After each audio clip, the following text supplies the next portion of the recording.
h upon 3√3, H cancel, √3 से √3 cancel, 3 आपका ऊपर जाएगा टॉप पे, h और t equal to 3 second answer आ जाएगा। ठीक है, तो कार को 3 सेकेंड लगेगा to the foot of the tower पहुंचने में।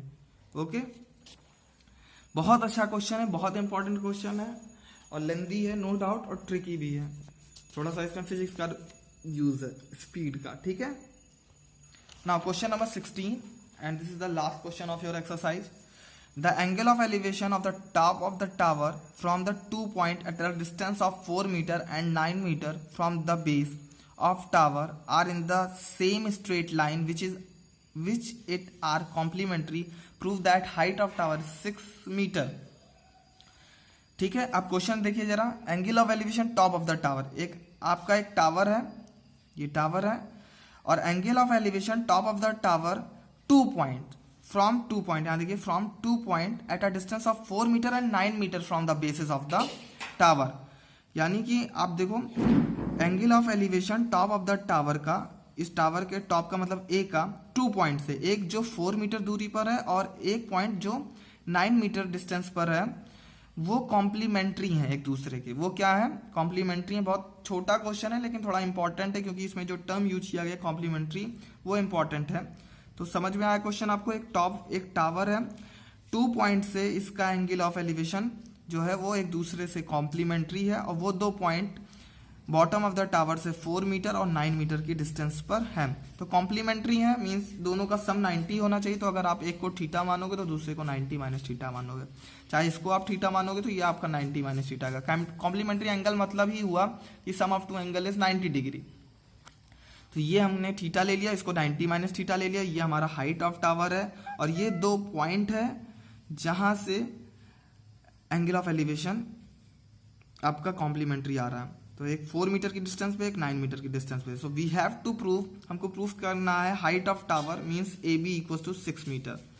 ए B equal to 6 metre prove करना है। सो सबसे पहले हमने इस ट्रायंगल को लिया है ए बी सी। तो in triangle A B C tan theta, अब यहाँ पे ए बी सी में tan थीटा अप्लाई किया, तो A B by B C perpendicular by base, A B by B C tan theta equal to h by 4। A B तो A B ही है, मतलब A B को मैंने h कंसीडर कर लिया है, तो h और ये तो 4 है, इसको इक्वेशन 1 ले लिया। अब इस ट्रायंगल को लिया ए बी डी, यहाँ पे फिर हमने tan 90 माइनस थीटा अप्लाई किया है, तो perpendicular by base. So tan 90 minus theta perpendicular by base, perpendicular A B है और बेस बी डी है, तो A B by B D. tan 90 minus theta equal to A B, आपको पता है हाइट ऑफ टावर है, उसको h लिया और बी डी की वैल्यू 9 दे रखी है, देखिए।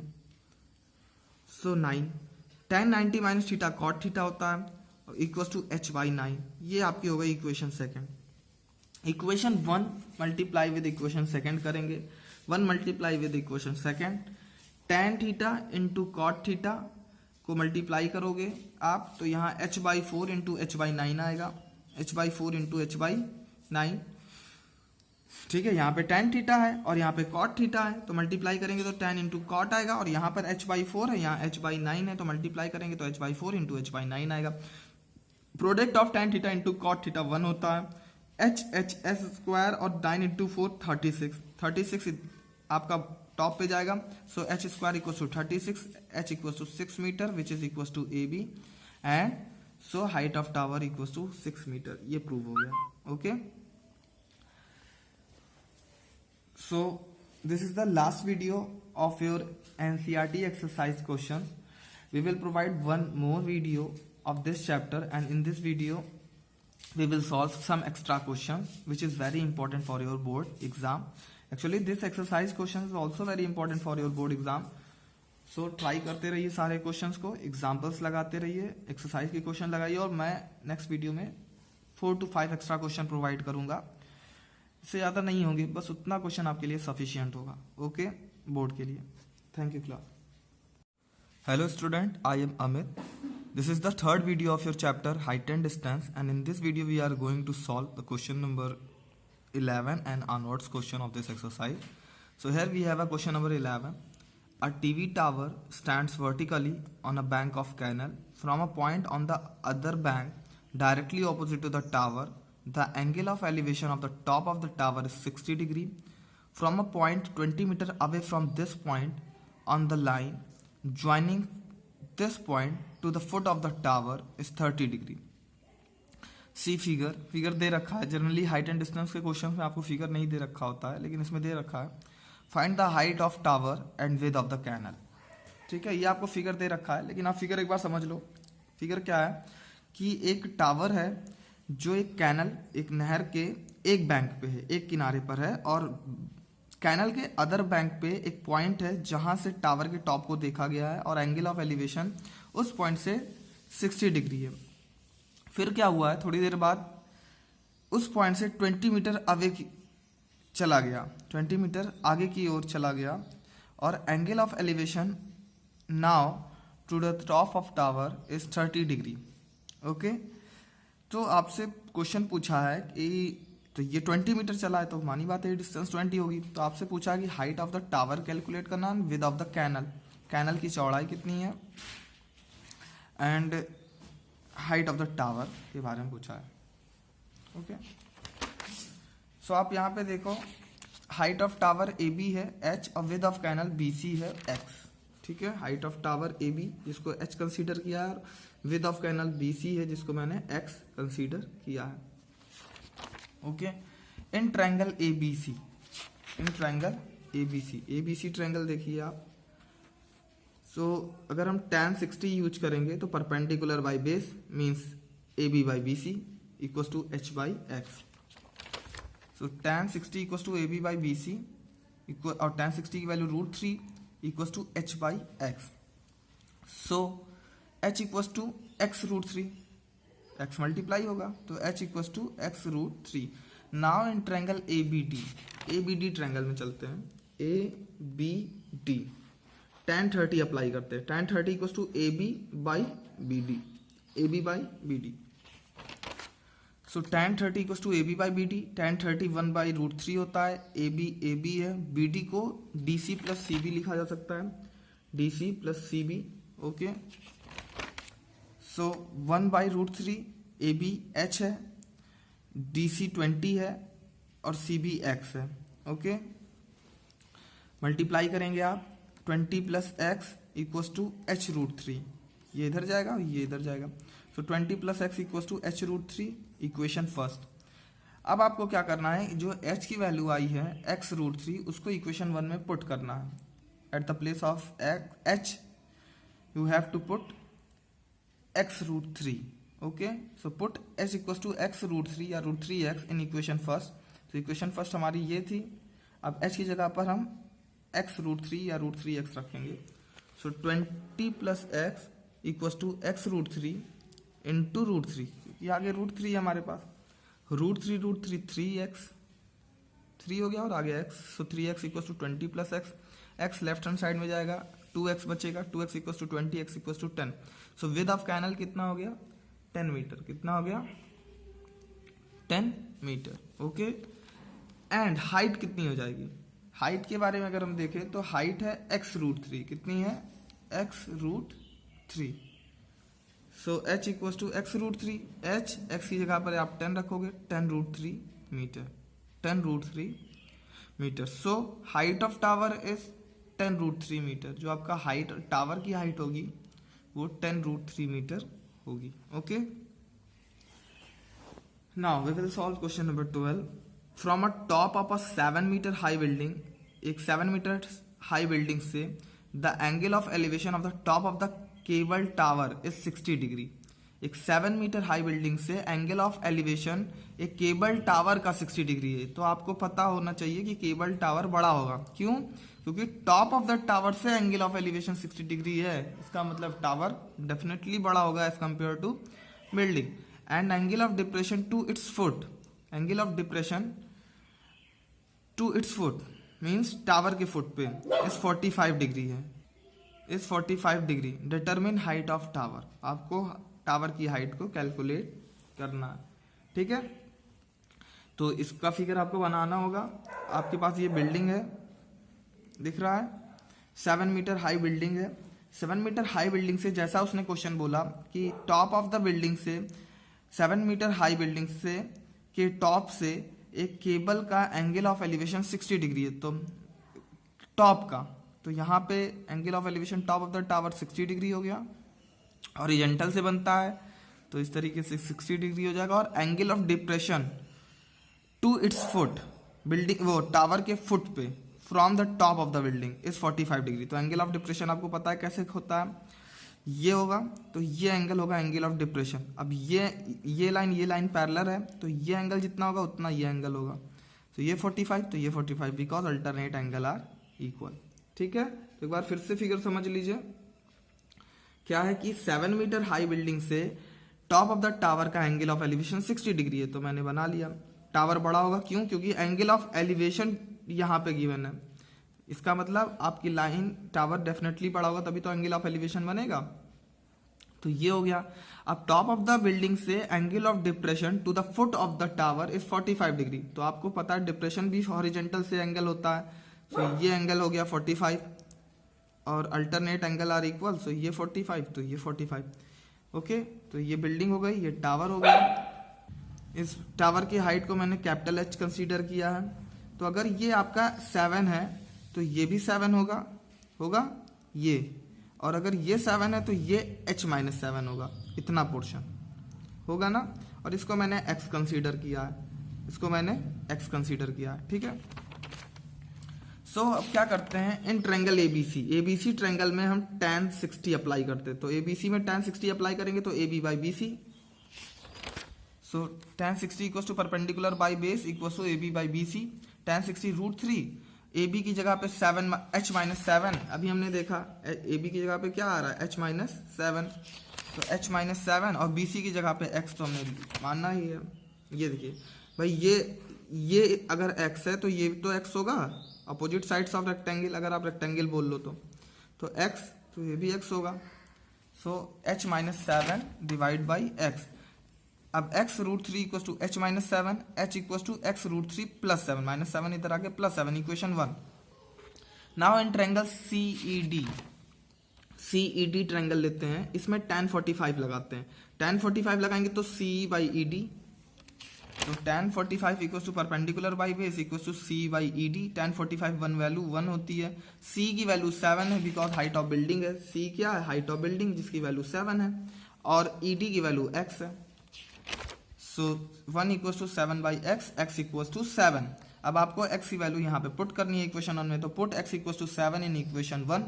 सो h इक्वल टू 7 √3, x की जगह पे 7 लिख दिया तो 7 √3 और प्लस 7 कॉमन कर लिया, √3 प्लस 1, ये आपकी हाइट आ गई।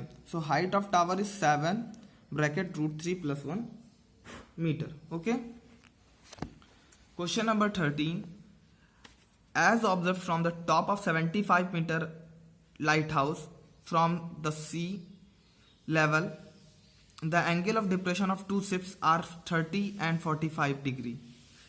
If one ship are exactly behind the other on the same side of lighthouse, find the distance between two ships. Okay, कह रहा है क्वेश्चन की ऑब्जर्व किया गया है कि एक 75 मीटर हाई लाइट हाउस से, ठीक है, दो शिप्स को देखा गया है वहां से, और दोनों शिप लाइट हाउस के एक ही साइड में है और एग्जैक्टली एक दूसरे के पीछे हैं। तो यहाँ 75 मीटर लाइट हाउस से दो शिप्स को देखा गया है जो एक दूसरे के पीछे हैं, और उनका एंगल ऑफ डिप्रेशन 30 डिग्री है एंड 45 डिग्री है। एंगल बनाने में गलत मत करिएगा, एंगल बनाएंगे गलत तो गलत हो जाएगा। कौन सा आप 30 लेंगे, कौन सा 45 लेंगे, समझिए। 30 डिग्री का मतलब क्या हुआ, इंक्लिनेशन कम हुआ। 45 डिग्री का मतलब हो गया इंक्लिनेशन ज्यादा, 60 डिग्री का और ज्यादा, 90 डिग्री का और ज्यादा। तो अगर ये शिप है तो आप देखो इस लाइन का इंक्लिनेशन कम है, ज्यादा है कि इस लाइन का, आप देखोगे इसका ज्यादा है, तो आप यहाँ पे देखोगे कि 45 आप इसको दोगे, ठीक है। अगर आप इसको 30 दे दोगे तो गलत हो जाएगा। तो आप यहाँ पे देखोगे इंक्लिनेशन किसका ज्यादा है, तो इस लाइन का इंक्लिनेशन ज्यादा है। देखिए इसकी ढलान ज्यादा है और इसकी कम है, तो जिसका इंक्लिनेशन ज्यादा होगा उसका इंक्लिनेशन एंगल भी ज्यादा होगा। तो 75 मीटर हाई लाइट हाउस से किसी दो शिप को ऑब्जर्व किया गया जिसका एंगल ऑफ डिप्रेशन 45 एंड 30 है। तो एंगल ऑफ डिप्रेशन ऐसे ही तो लेते हैं, हॉरिजॉन्टल से लाइन ऑफ साइट का एंगल। तो ये 45 हो गया। अब यही 45 क्यों हुआ? क्योंकि इसका इंक्लिनेशन ज़्यादा है, इसको आप 45 नहीं दे सकते, तो ये 45, तो अगर ये 45 हुआ तो ये 45 हुआ। और दूसरी शिप का, अब जब ये 45 होगा तो दूसरी शिप का तो 30 होगा, तो ये 30, तो ये हो जाएगा आपका 30। समझ में आ रहा है ना? ये 30 तो ये 30, अल्टरनेट एंगल्स आर इक्वल। और ये दो शिप्स हो गई, एक सी पॉइंट पे, एक डी पॉइंट पे, और इन दोनों के बीच की डिस्टेंस निकालनी है, मतलब आपको एक्स की वैल्यू को निकालना है। इसको मैंने एक्स मान लिया, इसको वाई मान लिया, और ये 75 गिवन है। तो we have to calculate C D, हमको सी डी को कैलकुलेट करना है, which is equal to x, जो एक्स से इक्वल है। Okay, so in triangle ABC, सबसे पहले एबीसी ट्रायंगल को मैंने लिया है, tan 45 अप्लाई किया है। tan 45 equal to perpendicular by base, means A B by B C, means A B by B C. tan 45 की वैल्यू 1 होती है, ए बी की वैल्यू 75 है, बी सी वाई है, सो y equal to 75, y equal to 75। अब इस triangle को लिया है मैंने ए बी डी ट्रायंगल को लिया है और tan 30 लगाया है। तो in triangle A B D tan 30 भाई आपको पता है tan परपेंडिकुलर बाई बेस होता है। अब परपेंडिकुलर क्या है? ए बी, और बेस क्या है? बी डी, और बी डी दो चीजों से मिलकर बना हुआ है, B C plus C D. तो perpendicular by base A B by B D, tan 30 की वैल्यू 1/√3, ए बी की जगह A B, B D, B C plus C D. Okay, 1/√3, A B की जगह 75 because it is the height of lighthouse, and B C Y है और C D x है। तो ये हो जाएगा आपका y प्लस एक्स, आप क्रॉस मल्टीप्लाई करोगे तो y plus x equal to 75√3। Okay, 75, अब y की जगह पर मैंने 75 लिख लिया है, क्योंकि अभी आप देख रहे हो y की वैल्यू 75 आई है, तो मैंने y की जगह पर 75 लिख लिया। 75 plus x equal to 75√3, x equal to 75√3, 75 left side जाएगा तो आपका -75 होगा, 75 फिर मैंने कॉमन किया है और ब्रैकेट में √3 - 1 आ गया। सो ये एक्स की वैल्यू है, और एक्स की वैल्यू ही क्या है? डिस्टेंस बिटवीन टू शिप है, यही तो है एक्स की वैल्यू। देखिए, डिस्टेंस बिटवीन टू शिप, तो दो शिप्स के बीच की जो डिस्टेंस होगी वो इतनी होगी। So distance between two ships is 75 bracket √3 - 1 metre. Okay, now question number 14, a 1.2 meter tall girl spots a balloon moving with the wind in a horizontal line at a height of 8.2 meter from the ground। एक 1.2 metre tall girl है जिसने एक balloon को हवा में उड़ते हुए देखा है। वो बलून ग्राउंड से 88.2 मीटर ऊपर उड़ रहा है, ठीक है। The angle of elevation of the balloon from the I of a girl at any instant, किसी भी इंस्टेंट पे एंगल ऑफ एलिवेशन उस बलून का 60 डिग्री था। आफ्टर सम टाइम, कुछ समय बाद, angle of elevation reduce to 30 degree, कुछ देर बाद angle of elevation 30 degree reduce हो गया। सी फिगर दे रखा है इसमें, find the distance travelled by balloon during this interval, ठीक है। फिगर दे रखा है, फिगर लेकिन हम समझेंगे। एक 1.2 मीटर टॉल गर्ल है, ये देखिए मैंने ये गर्ल की लेंथ को शो करने की कोशिश की है, ये, और ये बलून है जो 88.2 मीटर की हाइट पे उड़ रहा है, ठीक है। गर्ल ने किसी इंस्टेंट पे इस बलून को देखा, तो उस टाइम पर एंगल ऑफ एलिवेशन 60 डिग्री है। कितना है? 60 degree. Okay, after some time ये बलून हॉरिजेंटल लेवल में कोई चेंज नहीं आ रहा है, ये सेम हॉरिजेंटल लेवल पे उड़ रहा है, तो बस आगे बढ़ता चला जा रहा है। सो कुछ देर बाद उसका ये जो एंगल ऑफ एलिवेशन है रिड्यूस हो गया, 60 से 30 हो गया, ठीक है। आपको दिख भी रहा होगा 30, क्योंकि इंक्लिनेशन यहाँ पे देखिए ज़्यादा, यहाँ इंक्लिनेशन कम है, तो ये 60 to 30 डिग्री हो गया ये, और बलून पहुंच गया यहाँ। आपसे पूछा है कि बलून ने 60 to 30 डिग्री जब एंगल ऑफ इंक्लिनेशन हुआ, तो इस बीच में बलून ने कितनी डिस्टेंस को ट्रेवल किया, मीन्स इस वैल्यू को पूछा है। मैंने एक्स मान रखा है इसको, ठीक है। आपको एक्स की वैल्यू को कैलकुलेट करना है। तो ये गर्ल की हाइट को 1.2 मीटर ले लिया, और बलून 88.2 मीटर की हाइट पे उड़ रहा था फ्रॉम ग्राउंड। ओके, तो आप देखो गर्ल की आई से बात की जा रही है, मीन्स एकदम आई तो एकदम टॉप पे होगी ना, तो ये पॉइंट। तो अब हम क्या करते हैं, इसको A B C D E F G H consider कर लिया मैंने, इसको एक्स सेलेक्ट कर लिया, इसको वाई, ये 88.2 गिवन है। अब आप देखिए हाइट ऑफ गर्ल 1.2 मीटर है, which is equal to C H, जो सी एच के बराबर है। Okay, height of balloon from ground कितना हो जाएगा, वो है ए जी, वो देखिए ए जी, या हम बोले डी एफ, तो A G equal to D F which is equal to 88.2। But A B की वैल्यू बताइए, क्योंकि जो हम ट्रिग्नोमेट्री रेशियो लगाएंगे या जो ट्रायंगल कंसीडर करेंगे, हमारे पास ये ट्रायंगल तो है, तो हमको ए बी मिलेगा, हमको वहाँ पे ए बी मिलेगा ना कि ए जी। हम जब यहाँ पे कोई भी ट्रिग्नोमेट्री रेशियो लगाएंगे, मान लीजिए tan ही लगाते हैं, तो आप A B by B C लिखोगे ना, ए जी बाई ए एस तो लिख नहीं सकते हो क्योंकि एंगल तो यहाँ से बन रहा है, तो आपको ए बी की वैल्यू बतानी होगी। तो ए बी या डी क्या हो जाएगा, देखिए ए बी की वैल्यू क्या हो जाएगी 88.2 माइनस 1.2, क्योंकि इस पूरी वैल्यू में से इतनी वैल्यू आप माइनस करोगे तभी तो ए बी की वैल्यू मिलेगी। तो ए बी हो जाएगा 88.2 minus 1.2 equal to 87 metre. A B 87 metre हो जाएगा और डी ई भी 87 मीटर होगा। Okay, in triangle A B C, अब हम ए बी सी ट्रायंगल लेते हैं। A B C tan 60 use करते हैं और tan परपेंडिकुलर बाई बेस होता है A B by B C, A B by B C. Okay, so tan 60 √3 होता है और आपका ए बी 87 है, अभी हमने कैलकुलेट किया, और बी सी की जगह पे y लेट कर रखा है। ठीक है, तो y क्या आ जाएगा आपका 87 by √3। Okay, now in triangle D E C, इस ट्रायंगल को ले गए अब और tan 30 लगाएंगे, tan 30, और tan 30 क्या हो जाएगा D E by E C. So tan 30 equal to D by C या ई सी। tan 30 1 बाई √3 और d की जगह पर आपको पता है ए बी या डी दोनों 87 आए, ए बी या डी दोनों 87 आए, तो इसकी जगह पे मैंने 87 लिख दिया। c को सी बी प्लस बी लिखा जाएगा by figure. Okay, so 1 by √3 87, C B की जगह पर x है, सी बी क्या है आपका, सी बी की जगह पर y है और ई बी की जगह पर x है, तो इसको मैंने x प्लस वाई लिख लिया। क्रॉस मल्टीप्लाई करेंगे x plus y equal to 87√3। So x equal to 87√3 और y लेफ्ट हैंड साइड में जाएगा, माइनस वाई हो जाएगा। सो 87√3 माइनस, अब y की वैल्यू आप पुट कर दो 87 बाई √3, फिर आप सॉल्व करो, आप एलसीएम लोगे तो √3 बन जाएगा 87 इंटू 3 माइनस 87 डिवाइड बाई √3, आप सब्सट्रैक्ट करोगे 174 बाई √3, रेशनलाइज करोगे √3 बाई √3, फिर 174 √3 बाई 3, x की वैल्यू आएगी, आप कैंसिल करोगे, x आएगा 58√3 metre. So distance travelled by volume is 58√3 metre. ठीक है, तो ये क्वेश्चन है। Now question number 15, a straight highway lead to the foot of the tower. एक स्ट्रेट हाईवे है जो टावर के फुट तक जा रही है। A man standing at the top of tower observes a car at an angle of depression 30 degree.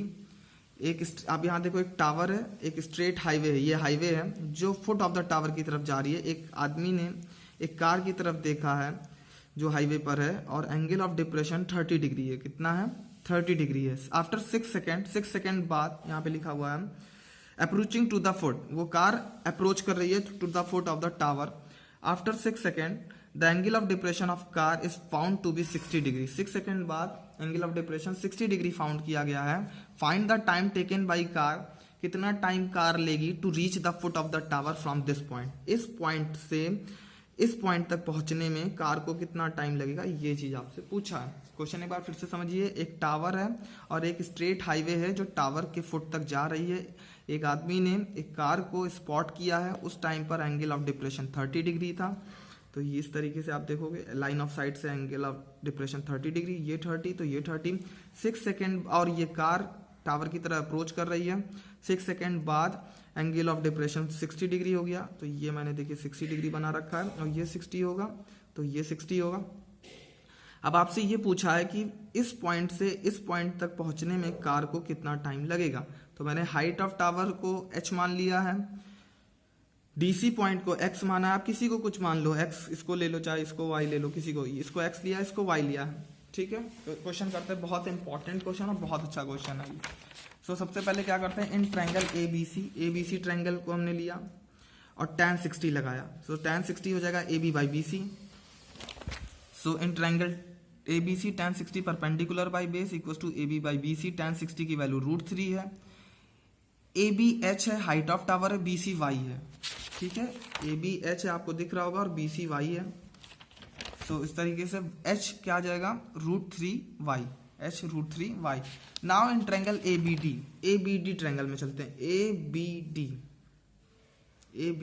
D triangle में चलते हैं। ए बी डी ट्रायंगल में tan 30 equals to perpendicular by base, tan 30 equals to perpendicular by base equals to A B by B D, equals to A B by B D. Okay, अब A B क्या है, A B तो again height of tower है, और B D क्या है, B C plus C D. So tan 30 1/√3, A B की जगह पर h और बी डी को B C plus C D लिखा जा सकता है। सो 1/√3 h बी सी की जगह पर x है और सी डी की जगह पर y है। फिगर में आपने देखा है बी सी की जगह पर आपका y है और सी डी की जगह पर x है। तो इस तरीके से मैंने लिख लिया, क्रॉस मल्टीप्लाई करेंगे हम। So x plus y equals to H root 3, x plus y equals to H root 3। X की वैल्यू क्या आ जाएगी, y लेफ्ट हैंड साइड में जाएगा H root 3 minus y, H root 3 minus y की value आप रखो, y यहाँ से क्या आ जाएगा h/√3, y क्या आ जाएगा यहाँ से h/√3। सो h/√3 आप एलसीएम लोगे तो h इंटू, अब यहाँ पे 3 आ जाएगा, √3 3, सो 3h minus h divide by √3, so 2h/√3 x की वैल्यू आएगी, x की वैल्यू आ जाएगी 2h/√3। तो अब आप थोड़ा कॉन्सेप्ट समझो, x की वैल्यू 2h/√3 आई है, मीन्स यहां से यहां तक की डिस्टेंस x है which is equals to 2h/√3, और उस डिस्टेंस को कवर करने में कार को 6 सेकंड लगा है। कितना सेकंड लगा है, 6 सेकंड। सो x की वैल्यू 2h/√3 है, सो 2h/√3 distance covered by car in 6 second. तो स्पीड निकालेंगे कार की, speed of car distance by time, और डिस्टेंस है आपका 2h/√3 और टाइम है 6, कैंसिल करेंगे h/3√3 मीटर पर सेकेंड। अब जैसा बता रखा है कि स्पीड ऑफ कार यूनिफॉर्म है, स्पीड चेंज नहीं हो रही है, सेम स्पीड से कार चल रही है। So speed is uniform throughout whole journey. So car will cover y distance to reach the tower, car को y डिस्टेंस को कवर करना है टावर को पहुंचने में। स्पीड पता चल गई, अब y डिस्टेंस हमको पता है, अब हम टाइम निकाल लेंगे। So time taken by car to reach the tower, time हमको पता है डिस्टेंस अपॉन स्पीड होता है, डिस्टेंस अपॉन स्पीड। डिस्टेंस कितनी, अब कार को ट्रेवल करनी है y, अब कार को कितनी डिस्टेंस ट्रेवल करनी है y, और स्पीड कितना आया है h/3√3, h/3√3। y की वैल्यू आपको पता है h/√3 है, सो y की जगह पर मैंने h/√3 लिख लिया, और डिवाइड बाई